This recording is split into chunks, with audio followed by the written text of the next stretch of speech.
Voting is more than just a right, it's a powerful tool for change. Every vote counts and every voice matters. Voting protects your rights and helps to build a better future. And it's a way to hold our leaders accountable.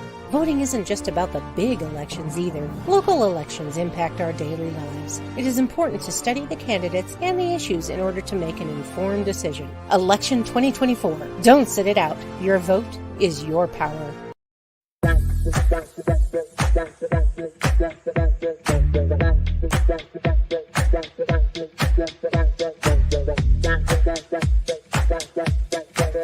PR Connections Radio presents.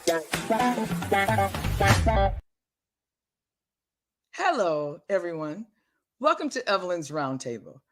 This podcast highlights a host of relevant topics. Our conversations share voices of women of color, Black women veterans and veterans, allies, candidates, and elected officials, entrepreneurs, teachers, students, and others. We also explore important issues and challenges such as grassroots leadership, job training, homelessness, and mental health advocacy, accountability, male inclusion, and civics. Our mission statement is to empower all women. You hear me? All women to hold hands as we rise. Well, hello. Thank you. Thank you. And just thank you for being on here. Me and you go back a little way back. I'm not talking about like 20 years, but we go back to when I was starting Nevada Women in Trades, and I was asking you to be a helper, not a helper, but a speaker.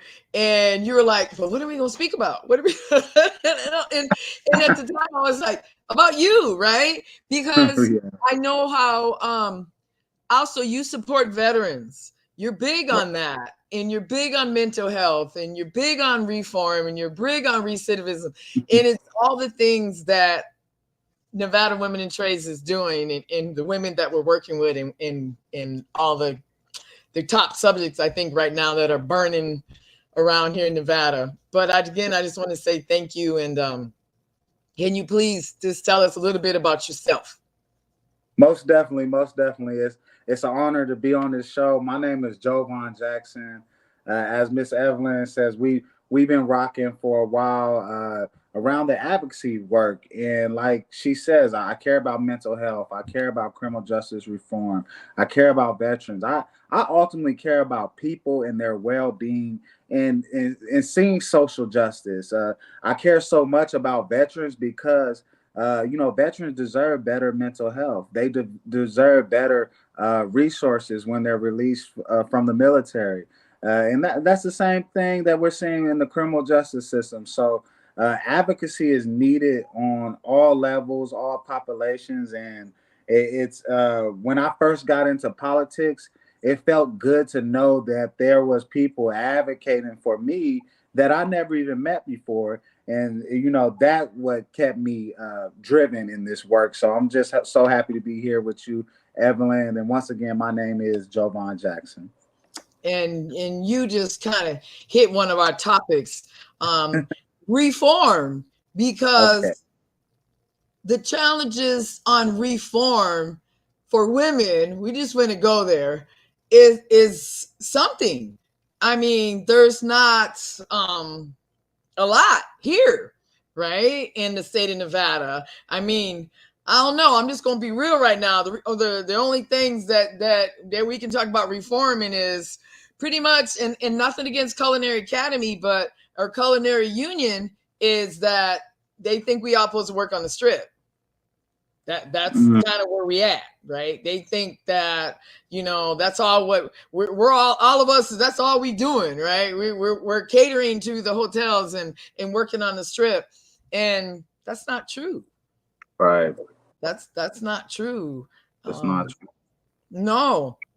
And the mental health part of this is something that is very close and dear, because I am a veteran and I just got my 100%. And And one of the things they asked us to do, if you want to talk to a therapist, right? And I'm like, uh-oh. I'm like, uh-oh. Now you want me to talk to a therapist. Uh-oh. Right? So, of course, I went there. Why not? Why not sit on the couch? I think everybody needed to sit on the couch. If you really want to ask me how I feel about it, it shouldn't just be because they think there's something mentally wrong with you. Or I just think everybody needs to sit on the couch is because you have somebody to talk to. Because you can't just talk to everybody, right? About what's going on with you and everything. And so, yeah, mental health is really big. And to really have the conversation here in the state of Nevada about mental health and reform is something that I think everybody dodges it, right? It's like it's taboo to talk about mental health. That's taboo, Right. So No, so there has been a stigma against mental health, and it dates back decades ago. You could see in the Latino community just a few decades ago, if you had a mental health problem, they'd be like, "You're possessed." So just not too long ago, even in the Black community, if you have a mental health problem, oh, you're lazy, you don't want to work. And that's not the reality. And we do have to change that stigma and how we look at mental health. It's something that needs to be treated. And I actually spoke to a young man at Canyon Springs High School, and he talked to me after class, and he told me he's been having delusions and hearing voices, and he said, "But I don't want to get on medication." And I said, "I understand that, and there's other ways to treat delusions and things. But if your stomach hurt, you might take some Pepto Bismol, and it's going to treat that." So that's the same way we have to look at our mental health. Like we hear therapists, and automatically it's like, no, not the like our guards is up, like it's a weakness, like there's something wrong with us. No, when we just how we look at our physical health, that's how we need to look at our mental health. We know when we don't maintenance our car for an oil change, the engine's gonna blow out. So that's the same thing with your body. It's the same thing with your mental health. Like we really need to take that stigma that admitting that you have a mental health thing is a weakness, and we see that in recidivism. We see that in the criminal justice system. We see that with our veterans. That it's like mental health does not discriminate. Mental health doesn't care if you're black, white, 5'1", 6'4", 300 pounds. Anyone could experience mental health issue, and I think that's one of the biggest problems that we see with folks that's formerly incarcerated, and with our veterans, and even with our women now taking on this new role where they are leaders in this economy. It's like, okay, we're moving from this traditional role to being leaders. Like that is an adjustment within itself, and that your mind needs a checkup once in a while. No, I agree, and it's really like what 80% or probably more than that are women in single households here in the state of Nevada. Mm. And you're right, and it's more. Matter of fact, it's interesting you even say that, because I went downtown was going to the veteran court today and found out that they didn't have one today, but so I got a chance to walk around with a judge today, and he was like, "Hey, you just want to come and let me give you a tour of what we do and the back room area," right? I was like, wow. So he took me all the way through where he shows how the court cases start to the clerks. We went and seen how a whole room, I mean, it was like, a big room full of just court cases. And I was like, oh my gosh, really? These are all court cases? Then we went to where the civil lawsuits are at and how that starts and all that. And I'm just like, wow, this is interesting, because you don't really see that part, right? We see the person to person part, like you just said, right? Yeah. We see when the breakdown's going down, when the phone calls are being made, and the lawyers, and I need this and I need that, and we don't, or we see the police, right? I almost said something else for the police. Sorry, but we see the police. I'm gonna need you to put your call them the popos, y'all. I'm sorry. Put your veteran hat on. That's Well, I mean, I think y'all got issue with military police too, so I will leave that one alone. It got real for me today, right? Because I'm like, wow, I'm used to seeing it this way. Well, wait a minute. There's all the paperwork. It's all the people that are working on one case, trying to get the paperwork together, the lawyers, the police that bring in the paperwork to get the case started. And I'm like, wow.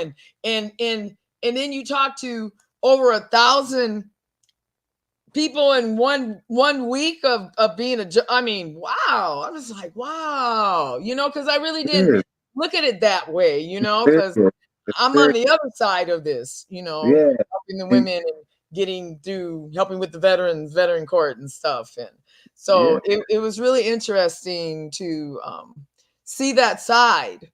Very interesting. Very, very. Talk about diversion. They don't have a diversion court for veterans. Did you say that?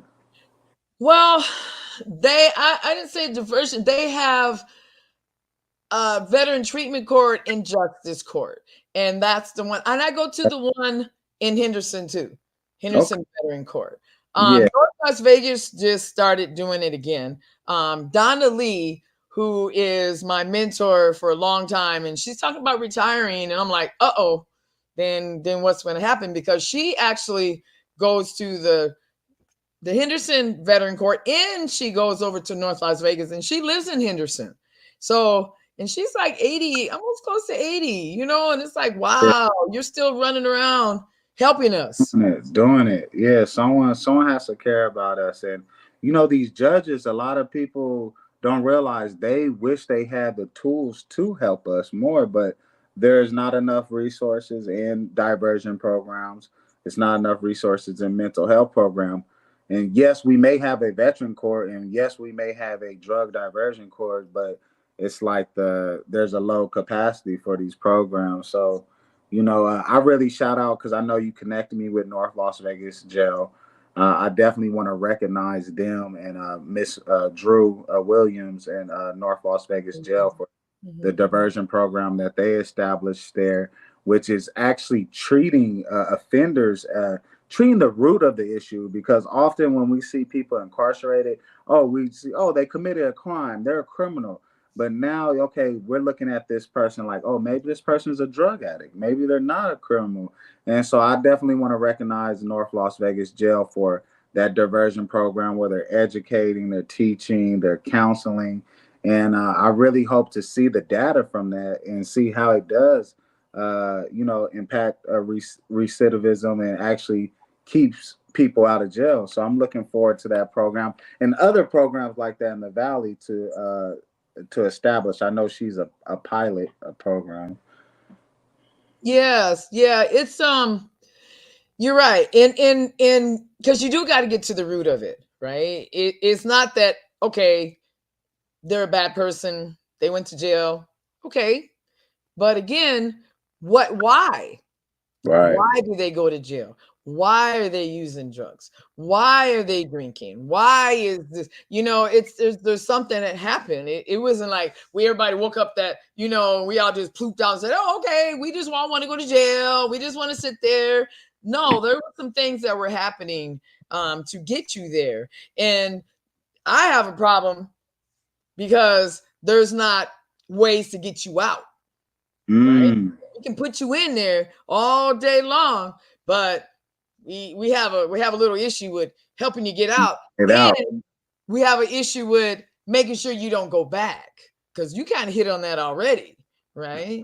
Yeah. And to me, that's messed up, because I once heard, I was at a reentry meeting, and I won't even say what her name is, but she's retired out of the Department of Corrections, but we're all sitting there talking about reform and things we can do. And she just blurted out, well, they're all going to go back anyways. Why are we doing? And I just went, wow, you work in DOC and you just said that? And everybody's looking at her. We're all, in the room looking at her. Thank goodness she's retired. But that's messed up. You're in there. Isn't it something? You're in a room with all of us, and we're talking about reform, and you want to say, what does it matter? Most of them are going to go back anyways. Well, just to respond to her statement, like, there is a truth in what she's saying. Like, a lot of people go back to jail and prison, but that shouldn't be your energy. Let's look at people with felonies. Like, it's difficult to get employment. It's difficult to get housing. It's difficult to get an education.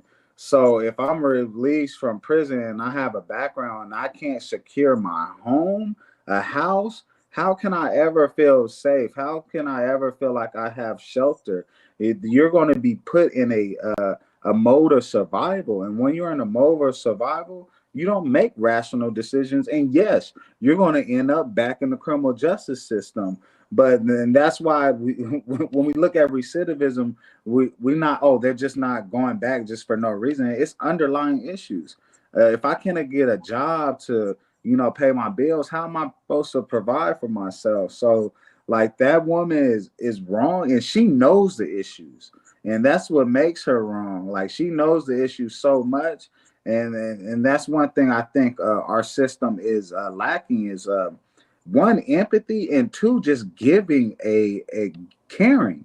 I think a lot of people know the solutions, which, I have worked in the mental health field. I think a lot of people know the solutions, but for some people, it's an industry, it's a business. And, if we actually treat the solution, their business changes or it disappears or it goes. And it's just like certain things we shouldn't play with. And one is people's freedom, two, people's mental health, their housing, their food.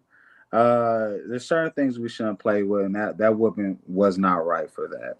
No. And it's, again, and I agree with you that yes, some are going to go back. Yes. Right. But again, if we give them some of the tools, not all of them are going to go back.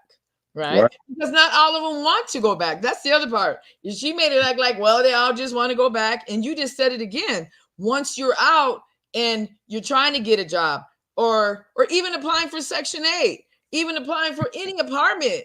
There's no housing. There's no housing. There's no Section 8 for you. There's none of that.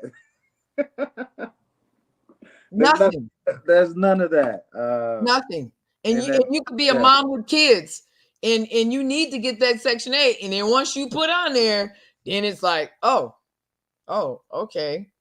And they tell you, we want you to be honest and you need to tell us everything, right? And then you do that and you get hit with the whammy.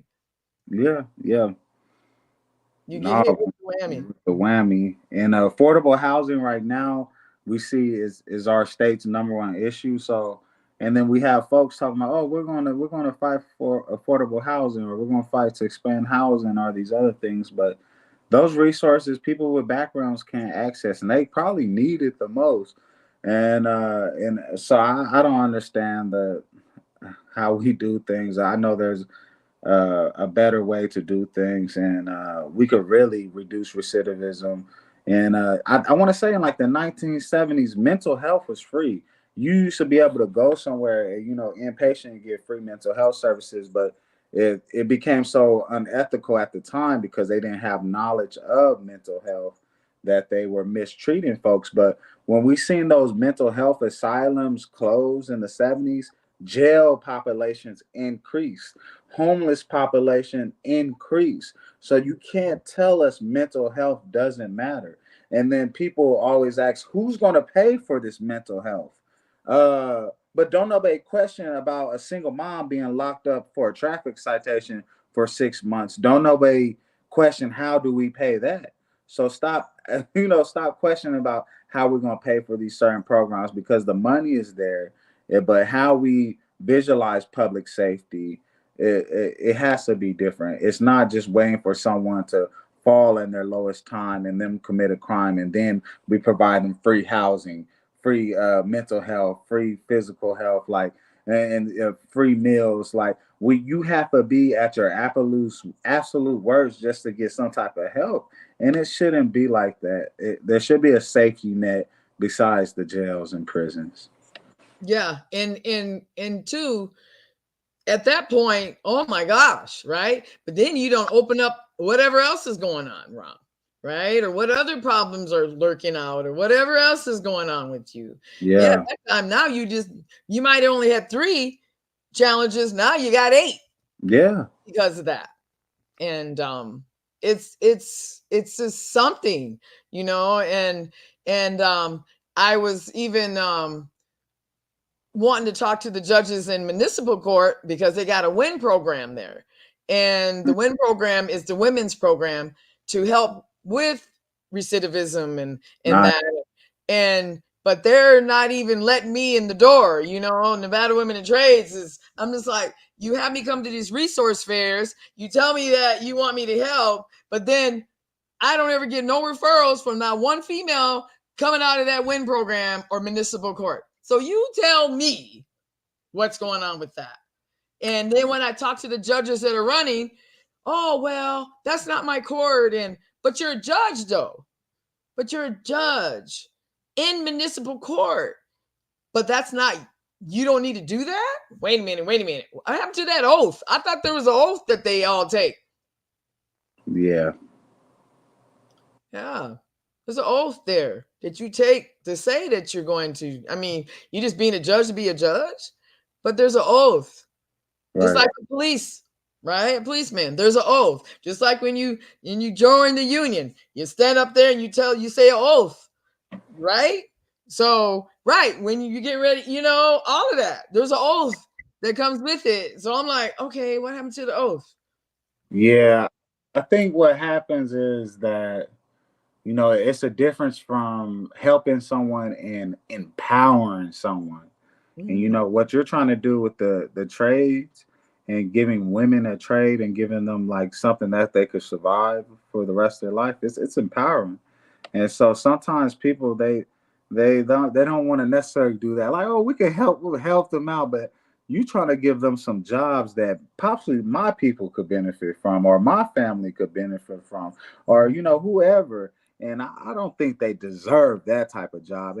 That's the thinking that our country has put into our minds. And those shouldn't be our thoughts. And I really don't think those are our thoughts. And that's why we have to think above the societal norms, and sometimes look at other places in other countries where incarceration, once you do your time, they don't look at you as a lifetime punishment. They let you get back in the community. They let you have certain jobs.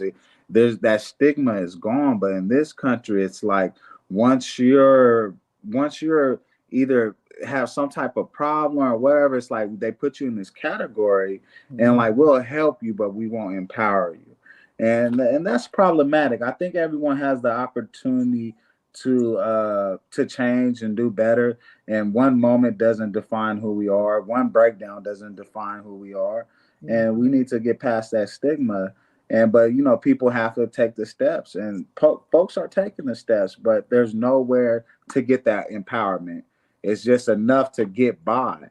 And I think a lot of folks are tired of getting by. Like we want to be healed.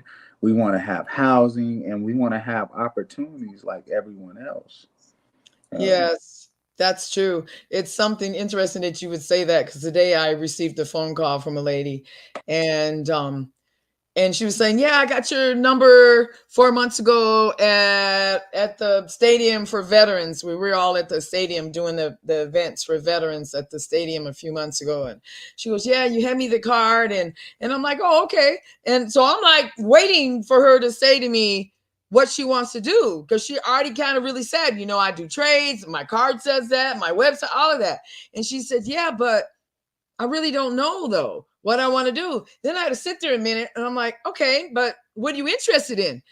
Well, my brother did this. My my other brother did that. And I said, okay, but I'm talking about you, right? What are you interested in? And what do you want to do? What are your likes? And long story short, I end up running it all down to her about what opportunities she can have, what she can do, and maybe some likes and all that. And then we ended up actually really having a good conversation. And she was like, thank you, because I really was lost. I really didn't know what I wanted. But I needed the conversation for someone to really sit down with me and explain, well, these are your options, right? This is what you can do. But everybody doesn't have patience either for all of that. But those are the programs, right, that are out here that are supposed to have the patience and supposed to be helping the community. Just like the beginning of the conversation, we talked about the strip. We said, like no pun on Culinary Colony, because Culinary Academy and Culinary Union are a big part. But that's not it right there, right? It doesn't stop, because what if you don't want to do that? No, that's true. That's true. Now, I think with what we're talking about with the culinary and the unions and stuff like that, it's almost what I said about empowerism, and it also there's a form of classism in there, and also a form of like you said, women shouldn't be doing certain jobs, and I put the classism part first because a lot of those trade jobs you do have to be educated. You do, it's not easy welding and mining or whatever your trade is. It's not. And so some people look, oh well, it's like that idea concept. You're not good enough, and maybe you should look at culinary. And I don't, no disrespect to culinary. My grandmother's culinary. That's what I'm saying. There's nothing, but right? It's the other people thinking like, oh, that's all you can do. No, you can't come do construction work with us. No, you can't come do electricity. You're not good enough. So it's that classism, and then it's also, oh, you're a woman. Maybe you should look at the housekeeping. Maybe you should look at the porter work or wherever, the waitress. And so it's like an old world. Still trying to hold on to their old values and their old thinking, but we are in this new world and we're moving in a new direction. But you have people that's trying to hold on to this old thinking, and that's not real. Like women could be police officers, women could be construction workers. To be honest, like most of the women I look up to the most people I look up to are women.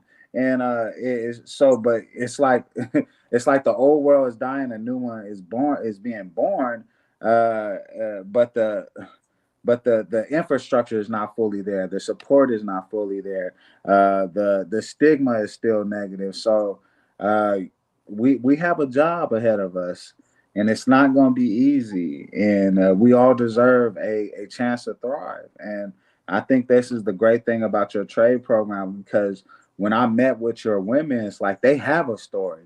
They have a testimony. It's just life just wasn't easy for them. They've been to a struggle to where they hit rock bottom, and like, yeah, they want help, but also they want to be empowered. And they see this trade as a form of empowering. Like they just don't want to clean rooms no more. Like, no, we want good paying jobs like everyone else. Like, no, we want something I could leave to my son or to whatever. And we all deserve that. And it's unfortunate that we still live in a world that it's okay with oppressing other folks and knowing that we could help someone, but we still let them struggle. It's sad that we still live in this type of environment. No, that's just all real what you said, because that's the truth. It's okay to do that. And I even had a conversation a couple of weeks ago on a Zoom where I wanted to know why this woman vetoed the bill that I did last session. And I wanted to know too, and I was on this Zoom with Dr. Sandra Cosgrove, and she said blatantly, well, women are not physically capable. I went, and I had to sit there, Jovan, I had to sit there for a minute, right? Because I really had to figure out why she would say something like that. And she's a female. right? And then she said, "Oh, but women aren't interested either." And then I had to sit there again, and I let her, go on and explain herself, and then I had to hit her with, I was in the military too, right?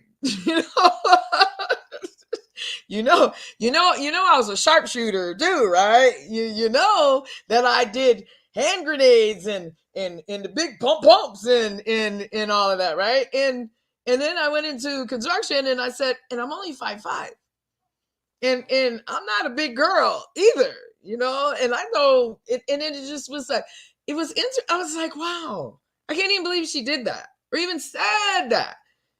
And then she turns around, well, I wasn't trying to. Yeah, okay, you wasn't trying to. Well, I'm gonna say this.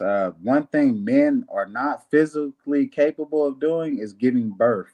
If we had to give birth, we would literally die because we don't have what it takes to give birth. So if we want to talk about who cannot physically able to do something, let's talk about men.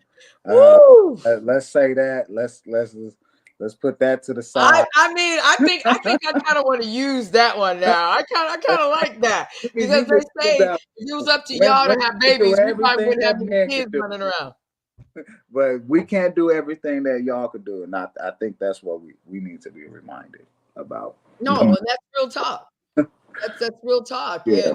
And I know, shoot, a $110 chicks running around doing circles, Yeah, and so wait a minute with that, yeah. and I just was, it was just really, like, wow, she's a female saying that. And I'm really realizing what I'm doing is uphill battle. Yes, because it's been there.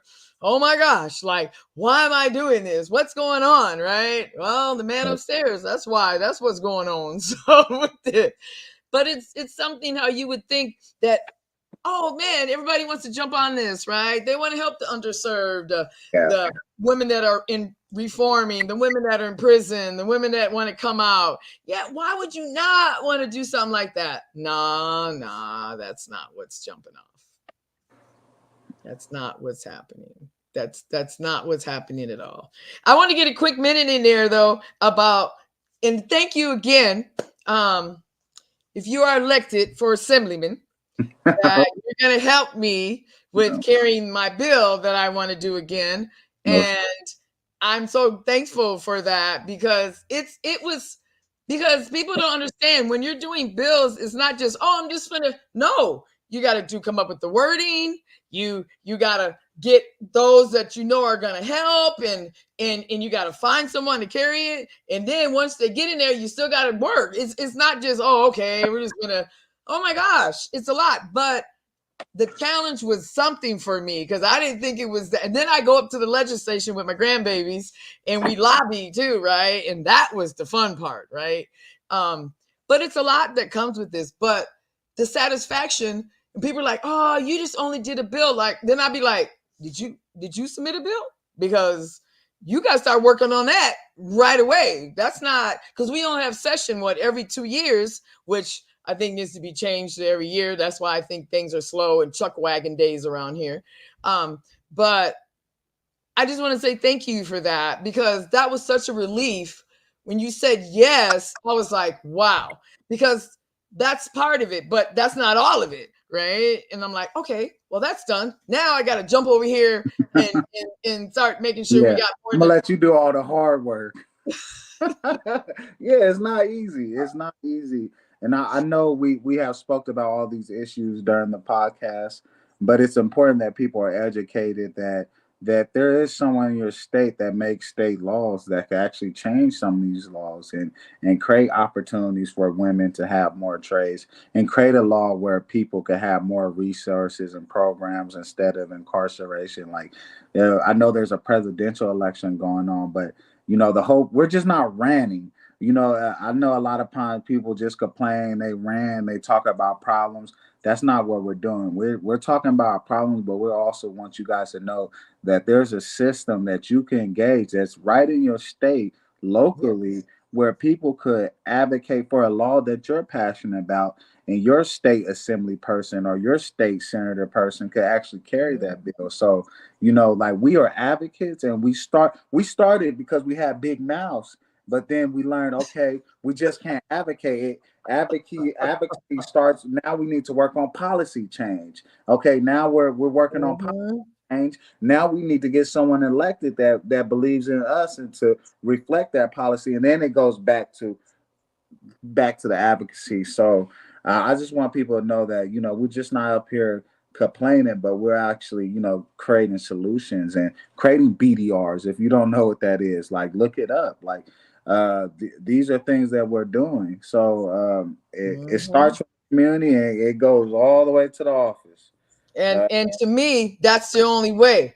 Once a really good friend of mine told me that. He said, Evelyn, you can keep spinning and spinning with what you're doing, or you can take your butt up to that legislation up there and really lay it down and make sure there's some follow through with it, right? Yeah. And I'm like, what are you talking about, right? What are you talking about?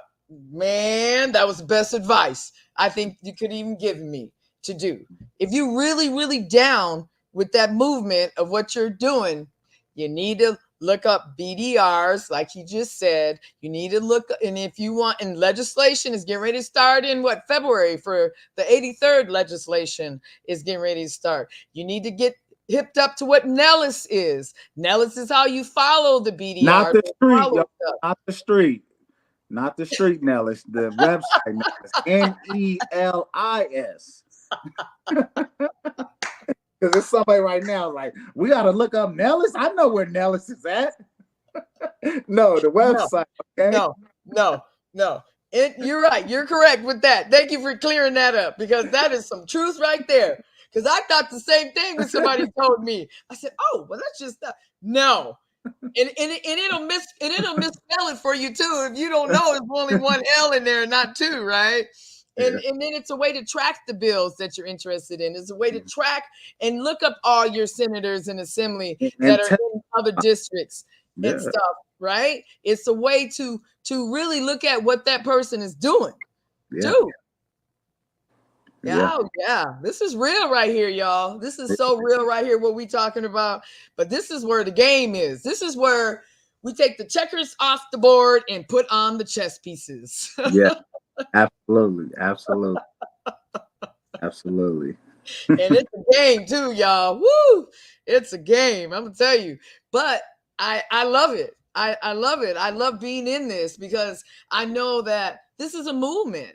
This is no longer okay, I'm gonna do that. No, this is a straight up movement. And you got to be in the movement, y'all. You can't just sit on the couch, as I say, with one foot on the couch and one in the dirt. That don't work no more. That just is not what's happening anymore.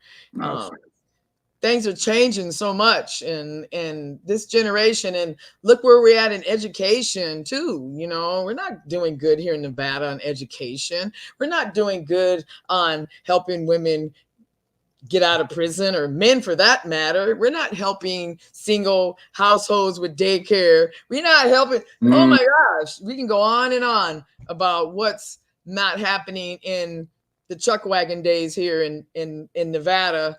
And like you said, it's just been going on this way for so long. I really don't think they thought that.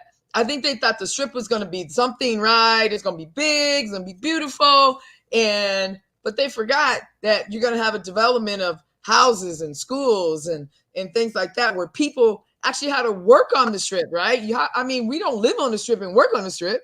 We live in the community, right? And I don't really think they went that far. I think it was just, oh yeah, we're just gonna do this. This little strip is gonna be happening. And well, wait a minute. And the geographics are changing too. So now we have more black and brown that are coming in here, right? And then so now you got, wait a minute, now you got more people that are running for things that look like me and you now. It was no longer, the white guy or the white women. Now it's black and brown that are getting up in there saying, hey, I want changes too for my people. I want this. That's big. That's big. I just left Detroit, where it's 75% black and they have a white mayor. So I'm like, Yeah, you know, certain things that yeah, it just don't. But we have to. That's why we need to vote. That's why we need to be Yeah. engaged. You brought up an excellent thing, a child care. I know that that's not mental health or recidivism, but I'm pretty sure it impacts both. Oh, You know, we mentioned, we create stadiums so for jobs, but what about that single mom that has a job that's just trying to keep her job but can't get child care? So it like there's other ways to create jobs other than building new things. Like, no, let's take care of people. Let's take care of this mom who needs a babysitter. Like it's a real thing, and you don't think her mental health is crazy? My girlfriend works 512s and has her has she's a single mother. Uh, that's hard. That's hard, and there's no child care system for that. That's hard on your mental health. It truly yeah. is. Um, the system could be way different, but like once again, we got to reimagine how we look at public safety, reimagine how we look at housing, and like there's a whole different world that we should be portraying in our head, because what is the American dream now is not working. It's not realistic. It's not realistic for me to have one job and go buy a house and a car. No. So like maybe back in the day in the 90s where they built the strip, it made sense to go work on the strip, go get some rent for $400. Life is simple, but that's not the reality that we're living anymore. So I really feel that our government needs to step up when things are lacking, and things are lacking right now. For me to get a 4 bedroom house right now, probably be like 2,800, which is crazy. So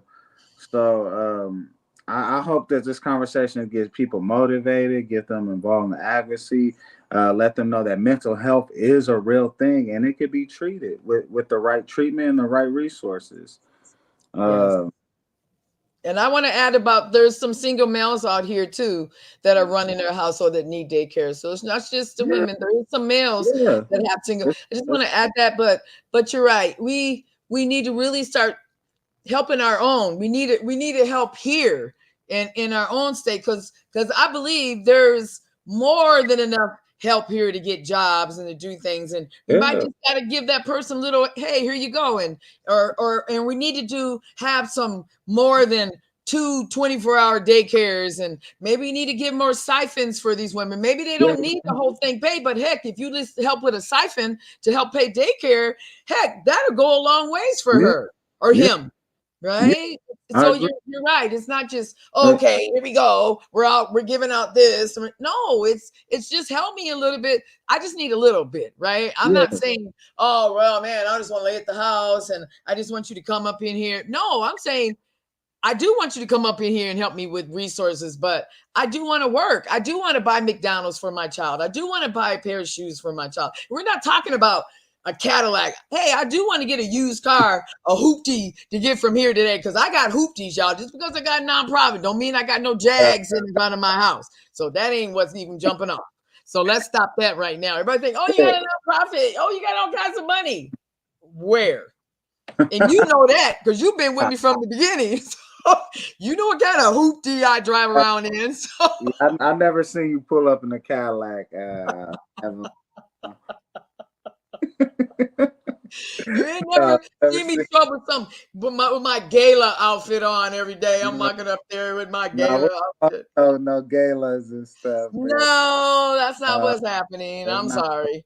Hey, shout out to y'all. Y'all go to the galas and stuff, but no, that's not. Um, No, uh, that's not what's if I want happening. to party, I'm gonna go party with the people. Hey, hey. But just touch up on some things that you said. Single fathers. I don't think there's a shelter in Vegas for a single father and his kids. Nope. Uh, and then one thing I dislike is that how all the shelters is concentrated in one area. Like, but there's people that's doing bad in the Northwest. There's people that's doing bad in Aliente. It's Yeah. like, so if I'm a single parent and I'm doing bad in the Northwest and I become homeless, I gotta relocate downtown and then be housed with people who are chronically homeless.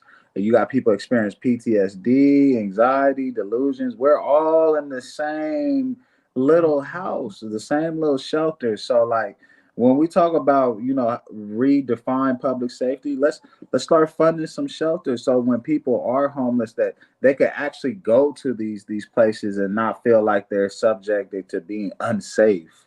Like, why would I go to a shelter and be unsafe? Like, I want to be able to know that I could bring my daughter and my kids and readjust. And even with the child care thing, like, you know what? I'm all about putting resources in the hood because I represent the hood and I'm from the hood, but I know there's people struggling in the suburbs. So why we need those same resources out there in the suburbs? Yes.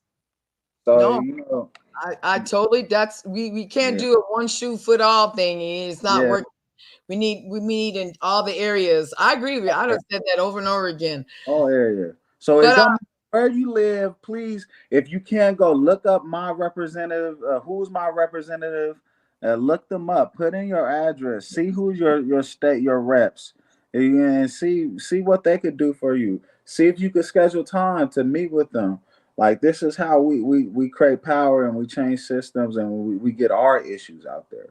that's true. That's true. Yep, we can vote you in, we can get you out. That's really how it works. Well, Yep. I this has been so, I mean, we've been talking. We ain't even shut up a minute, and that's so cool. And I'm so, again, thank you for coming on here. Most Thank definitely. you for everything. And I just want everyone here to just tell us a little bit what you're running for, what you're doing, and so give us a few minutes where we jump up. Right, right. So my name is Jovan Jackson. I'm born and raised in Las Vegas. I'm a entrepreneur, a community organizer, a mental health advocate. I graduated from Desert Pines. Graduated from the College of Southern Nevada. I'm fighting for criminal justice reform, affordable housing, and mental health care. I am running for Nevada Assembly District 6, so it's parts of it's 89106, parts of 89107, 89030, parts of 032. I have a little parts of the east side. Just someone that really is dedicated to the people. And that's kind of been my thing. Like I just putting people first, putting community first. And I understand the importance of business, but any business should also benefit the people. So, just putting my hat in the race. I don't come from a traditional background. I am someone that's impacted by the system. So, I'm not perfect, but I also believe that if you want true representation, it's just not, race, it's just not gender, but it's actually lived experience. We need people who are disabled. We need people who are veterans. We need people who are single mothers, single fathers representing these elected official spaces. So I don't think that there needs to be this perfect person representing ordinary people. I think ordinary people should represent ordinary people. So that's why I'm running for office in Assembly District 6. Once again, my name is Jovan Jackson, y'all. Thank Can you please give you didn't give your website or you. Oh, your website. your your email that they can call if Okay. they want to Okay. make donations, if Okay. they want to help you. Most definitely, most definitely. So if you want to check out my website, www.jovanjackson.com. Some people, it sounds like it's Jovan, Jovan, but jovanjackson.com. If you want to donate, there's a donation link there. Election is coming up. It's November 5th. Early voting starts soon. We got to get to the polls and get who you want in office. So I'm excited. My email is electjovanjackson@gmail. My Instagram is Jovan Jackson Action Campaign. People say I need to come up with some slogan, vote action, vote Jackson. But hey, I'm working on it, y'all. I got busy, but I'm definitely known for busy doing the right thing. So I'm here in this space with Evelyn because it's the right thing. I want to be busy with advocacy and caring about other people. So thank you for having me, Evelyn. Thank you. Yes. And remember, November 19th, October. I'm already in November, like you don't run and everything. But October, October 19th, Team early voting early start. voting, y'all. That I'm Okay. probably gonna do Sunday because I like to early vote. Then I don't have to be worrying about, oh, wait a minute, did I get over there? Wait a minute, did I do that? Right. So, and Yeah. I'm dragging my kid, and bring somebody with you, drag them all to the polls, please. get their IDs and bring them all to the polls, y'all. This is important what we're doing right here. This is important for Southern Nevada on what's going on. You want to make change and be part of the change? You got to vote. Gotta vote. Gotta vote, y'all, because I really don't want to hear it afterwards. I'm telling you, because if I find out you didn't vote and you complain to me, I'm gonna give you the hand. I'm like, yeah. No, seriously, you gotta vote. No elected official will take you seriously if you don't vote. So make your voice matter. When you talk about something, let it be some power, political power behind your words, and that is your political power. Is voting. It really is. For the people, by the people, from the. It's just the way it is, right? It's just, yeah. That's where it's at, y'all. That's where the movement's at. Well, thank you again, and I'm gonna leave you with my mission statement. And my mission statement is to empower all women to hold hands as we rise. And thank you all this evening for being on here and listening to us. Appreciate all of you. Hey, I say. Voting is more than just a right, it's a powerful tool for change. Every vote counts and every voice matters. Voting protects your rights and helps to build a better future. And it's a way to hold our leaders accountable. Voting isn't just about the big elections either. Local elections impact our daily lives. It is important to study the candidates and the issues in order to make an informed decision. Election 2024. Don't sit it out. Your vote is your power. PR Connections Radio thanks you for watching this podcast. Check out more episodes of this show and our others at prconnectionsradio.com.